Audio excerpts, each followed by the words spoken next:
दोस्तों, स्वागत है आपका मेरे YouTube चैनल इंग्लिश बाबू पर। और आज मैं फिर हाजिर हूँ आपके साथ एक नई स्टोरी लेकर।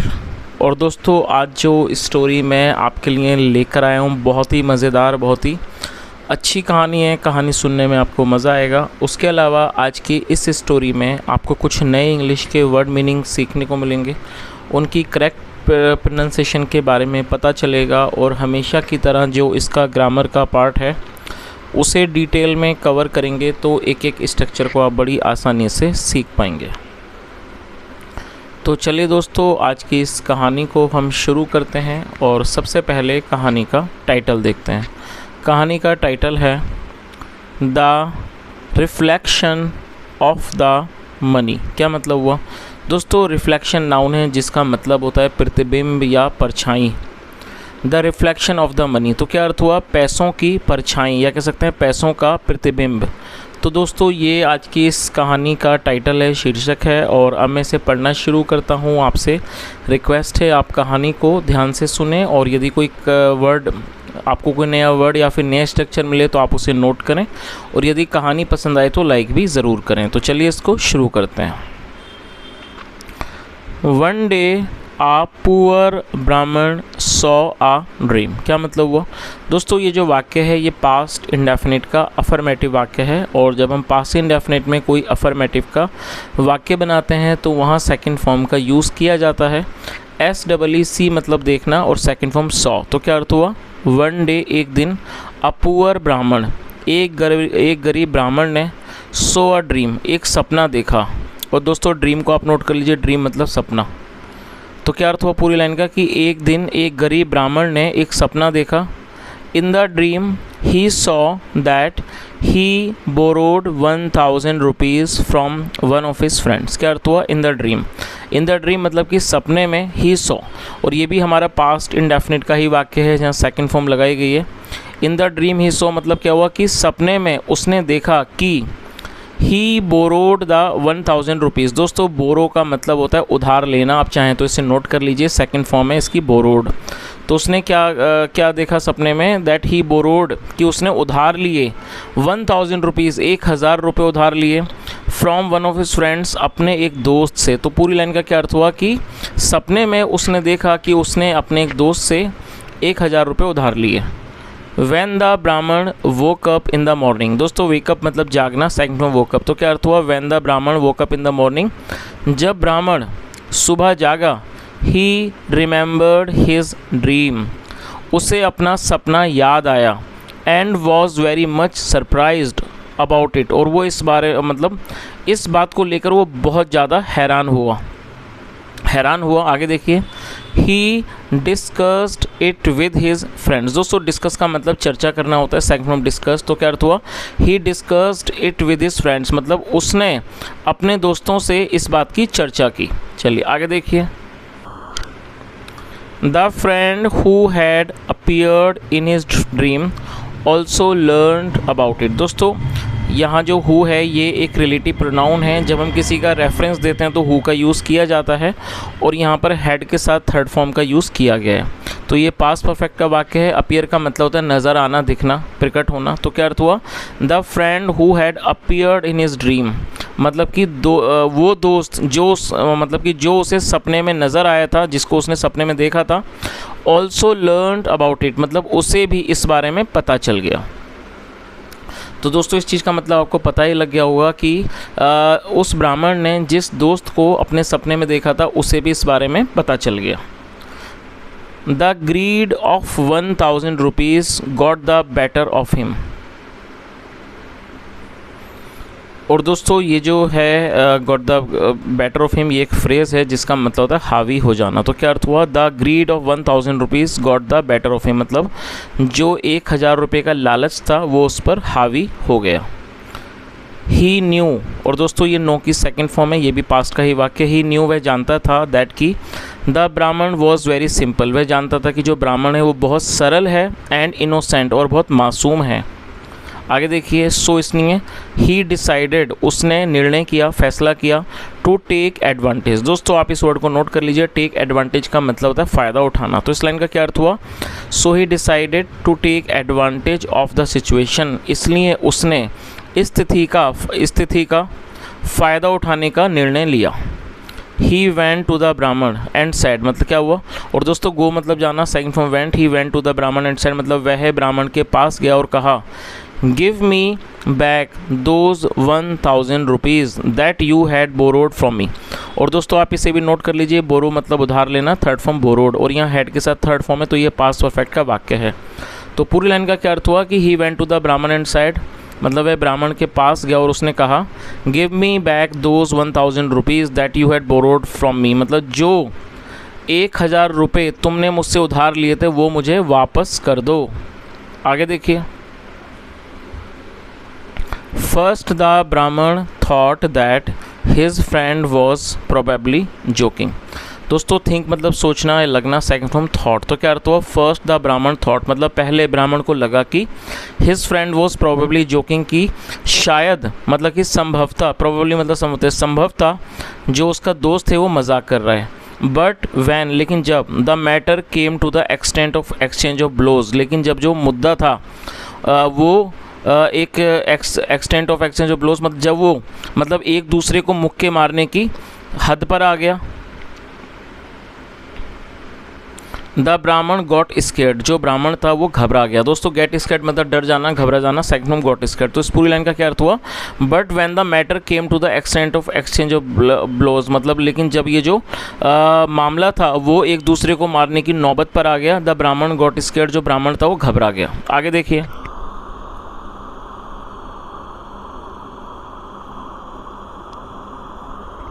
There was not a single penny in his house, और ये सिंपल पास्ट का वाक्य है जहाँ पर वॉज वर्ग के साथ वॉज वर्ग का इस्तेमाल नाउन के रूप में करते हैं, साथ में एडजेक्टिव एंड नाउन लेके वाक्य बनाते हैं, और इस तरह के वाक्यों में वर्ब का यूज़ नहीं किया जाता। तो क्या अर्थ हुआ, there was not a single penny in his house, मतलब उसके घर में 1 रुपया भी नहीं था।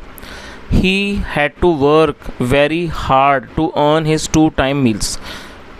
दोस्तों यहाँ पर हैड टू के साथ फर्स्ट फॉर्म का यूज़ किया गया, ये पास्ट फोर्स्ड एक्शन सेंटेंस है। पास्ट फोर्स्ड एक्शन सेंटेंस का मतलब होता है जब हम कोई ऐसा वाक्य बनाते हैं जहाँ पर किसी व्यक्ति की पास्ट की विवशता को मतलब की मजबूरी को दर्शाते हैं, तो इस तरह के वाक्यों को बनाने के लिए हैड टू के साथ वर्ब की फर्स्ट फॉर्म का यूज़ किया जाता है। तो क्या अर्थ हुआ, he had to work very hard to earn his 2 time meals, मतलब उसे 2 वक्त की रोटी कमाने के लिए, मतलब कमाने के लिए बहुत परिश्रम, बहुत मेहनत करनी पड़ती थी। 1000 rupees was an amount beyond imagination for him, और जो 1000 रुपये की जो रकम थी, एन अमाउंट वो एक ऐसी रकम थी, an amount beyond imagination for him, मतलब वो उसकी इमेजिने मतलब कल्पना के परे थी। जो ये अगर 1000 रुपये की रकम थी वो उसकी कल्पना के परे थी। आगे देखिए,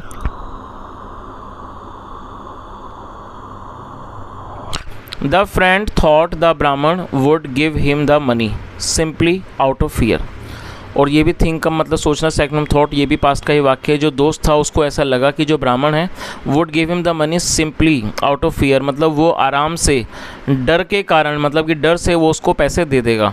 बट ही वॉज मिस्टेकन, लेकिन उसको गलती हुई थी। नो सच थिंग हैपन्ड, ऐसा कुछ भी नहीं हुआ। आगे देखिए, देन फिर द फ्रेंड थ्रेटेंड द ब्राह्मण, थ्रेटन मतलब धमकी देना, धमकाना, सेकंड थ्रेटेंड, फिर जो दोस्त था उसने ब्राह्मण को धमकी दी दैट की he would take the matter to the court, की वो जो है इस मुद्दे को, टेक मतलब जो मैटर है, ये जो मुद्दा है, मामला है, उसको वो अदालत में ले जाएगा। Would take the matter to the court.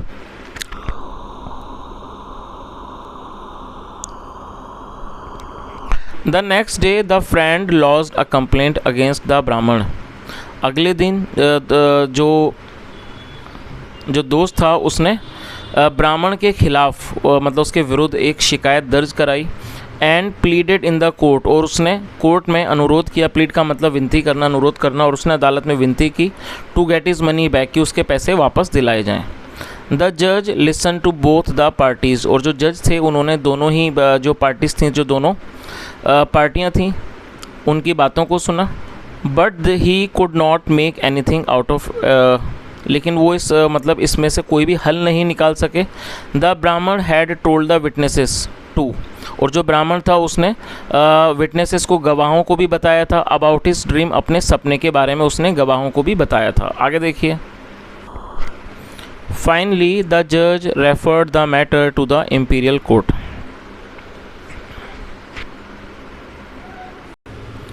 और दोस्तों इम्पीरियल कोर्ट को आप नोट कर लीजिए। इम्पीरियल कोर्ट का मतलब होता है शाही अदालत। तो क्या अर्थ हुआ? फाइनली, अंत में, द जज referred the matter to the imperial court. Refer मतलब भेज देना। जज ने इस मामले को शाही अदालत में भेज दिया। देन फिर एम्परर अकबर आस्क्ड बीरबल, फिर जो अकबर थे, सम्राट अकबर, उन्होंने बीरबल से कहा टू सॉल्व द केस, मतलब इस केस को, इस मुकदमे को सुलझाने को उन्होंने बीरबल से कहा।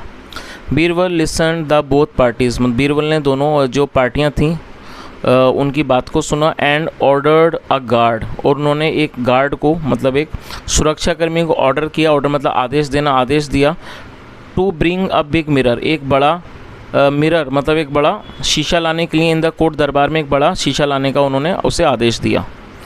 देर आफ्टर, उसके बाद बीरबल टुक अ वेड ऑफ 100 रुपीज़ नोट्स, उसके बाद जो बीरबल थे उन्होंने एक जो 100 रुपीज़ नोट्स की जो गड्डी थी उसको निकाला। एंड प्लेस्ड इट, और उसको रख दिया, प्लेस मतलब रख देना, उसको रख दिया। इन सच अ वे, इस तरीके से, दैट इट्स रिफ्लेक्शन, की जो उसकी रिफ्लेक्शन था, जो उसकी परछाई थी, प्रतिबिंब था, कुड बी सीन, उसको देखा जा सकता था, इन द मिरर, शीशे में। तो दोस्तों इस चीज़ का मतलब आपको समझ ही आ गया होगा कि जब ये दोनों लोग वहाँ पहुँचे तो जो सम्राट अकबर थे उन्होंने बीरबल से कहा कि आप इस मुद्दे को सुलझाएं। तो जो बीरबल थे उन्होंने एक बहुत बड़ा शीशा मंगवाया, और उन्होंने एक जो गड्डी थी 1000 के रुपए के नोट की, उन्होंने उसको कुछ इस तरह से प्लेस कर दिया, रख दिया कि उसकी जो परछाई थी उसको शीशे में देखा जा सकता था। After having made suitable arrangement, और जो सूटेबल अरेंजमेंट थे, मतलब जो उपयुक्त ज़रूरी जो प्रतिबंध है उसको करने के बाद, Birbal called the Brahmin and his friend, जो बीरबल थे उन्होंने ब्राह्मण को और उसके दोस्त को बुलाया। आगे देखिए।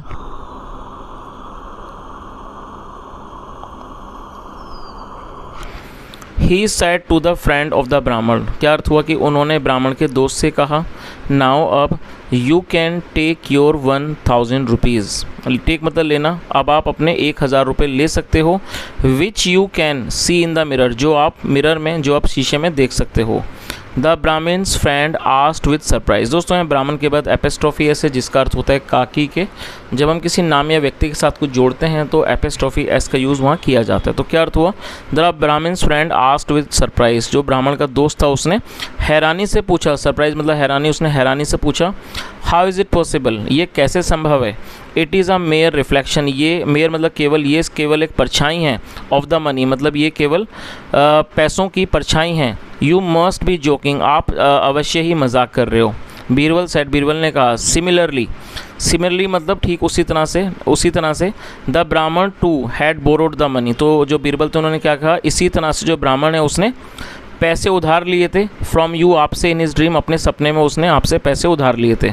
इन फैक्ट, असल में, the money was neither borrowed NOR lent, असल में जो पैसा था ना उसको उधार लिया गया, नोर लेंट ना उसको उधार दिया गया। फिजिकली मतलब भौतिक रूप से ना पैसों को लिया गया उधार और ना उनको उधार दिया गया। और जाहिर सी बात है सपने में कोई भी चीज़ जो है भौतिक नहीं होती, वो सिर्फ नज़र आती है। आगे देखिए। देन फिर, why is that you are asking for the real money, फिर ऐसा क्यों है कि यू आर आस्किंग, आस्क को मतलब मांगना, कि आप मांग रहे हो, द रियल मनी मतलब वास्तविक पैसे मांग रहे हो, फ्रॉम हिम, उससे। इफ़ यू वॉन्ट, अगर आप चाहते हो, यू कैन रिकवर इट, आप इसको रिकवर कर सकते हो। रिकवर मतलब हासिल करना, बरामद करना, आप इसको हासिल कर सकते हो, ले सकते हो, from him in your dream. तो उन्होंने आगे क्या कहा, if you want you can recover it from him in your dream, मतलब अगर आप चाहते हो तो आप अपने सपने में उससे ये चीज़ रिकवर कर सकते हो, ये चीज़ उससे आप ले सकते हो। हियरिंग दिस, ये सुनकर, the friend lowered his head, lower का मतलब नीचे कर लेना, झुका देना। ये सुनकर जो दोस्त था, फ्रेंड लोअर्ड हिज हेड, उसने अपना सिर झुका लिया, नीचे कर लिया। इन शेम मतलब कि शर्म से उसने अपना सिर झुका लिया। And admitted his guilt, admit का मतलब स्वीकार कर लेना और गिल्ट का मतलब दोष, और उसने अपने गिल्ट को मतलब अपने दोष को उसने स्वीकार कर लिया। और दोस्तों आप इस दोनों वर्ड्स को नोट कर लीजिए, गिल्ट का मतलब दोष और एडमिट वर्ब है जिसका अर्थ होता है स्वीकार करना, ये सेकंड फॉर्म है। तो इस पूरी लाइन का क्या अर्थ हुआ कि इस बात को सुनकर जो दोस्त था उसने शर्म से अपना सिर झुका लिया और उसने अपने दोष को मतलब अपनी गलती को उसने स्वीकार कर लिया। तो दोस्तों ये आज की एक छोटी सी कहानी थी और जो हमने जैसा कहानी में देखा कि जो बीरबल थे उन्होंने अपनी बुद्धिमानी से इस मामले को बड़े ही अच्छे तरीके से निपटा दिया और उन्होंने उन लोगों को इंसाफ भी दिलाया। तो दोस्तों ये छोटी सी कहानी थी। यदि आपको कहानी पसंद आई हो, अच्छा लगा हो और मेरा पढ़ाने का तरीका आपको अच्छा लगा हो तो आपसे रिक्वेस्ट है आप इस वीडियो को लाइक करें, शेयर करें, चैनल को भी सब्सक्राइब करें और यदि कोई भी सुझाव हो तो कमेंट में ज़रूर बताएं। सुनने के लिए thank you so much. Have a nice day and bye.